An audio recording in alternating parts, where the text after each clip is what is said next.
maraming salamat po kay Ma'am Pierlyn. Magandang araw mga kapakners, nandito naman po tayo sa Mirador compound dito po sa Barangay Patima, dito pa rin po sa Infanta, Pangasinan. At kung napanood niyo po yung video po namin ni Rhea Faye, ay naipost po natin last week. So may mga nakapanood mga kapakners na mga mabubuting Good Samaritan at may nagpadala nga po ng financial assistance para po sa kanya dahil hanggang ngayon mga partners, tignan nyo po yung kanyang mga braso, ganun pa rin siya. Ganun pa rin. Kagagaling lang sila ng dagupan at kalalabas na naman po ng hospital. So, dinaan ko na dito dahil alam ko na talagang kailangan po niya mga partners.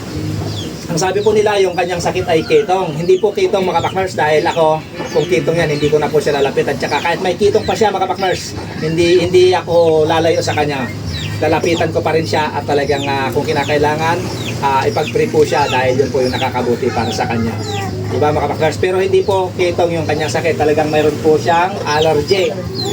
Yan, yun po yung kanyang sakit. Nilinaw po natin, allergy lang po sa balat yung kanyang sakit.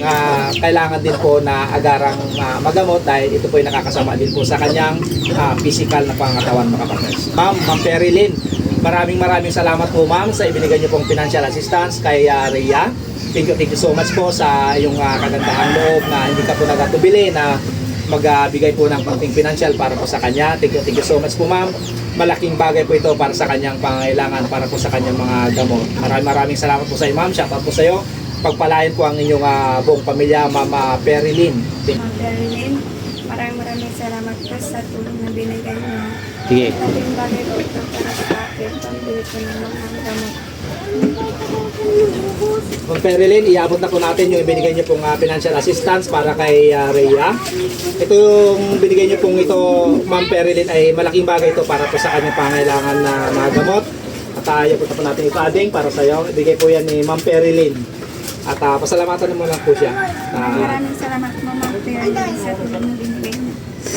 Maraming salamat po ma'am, naway marami ka pang matulungan at sana ipatuloy po natin suportahan si Ms. Rhea sapagkat yung kanyang karamdaman ay talagang malubha po mga kapakners. Kaya salamat po at maraming salamat din po sa patuloy na pagsuporta kay Kapakners Dance Vlog.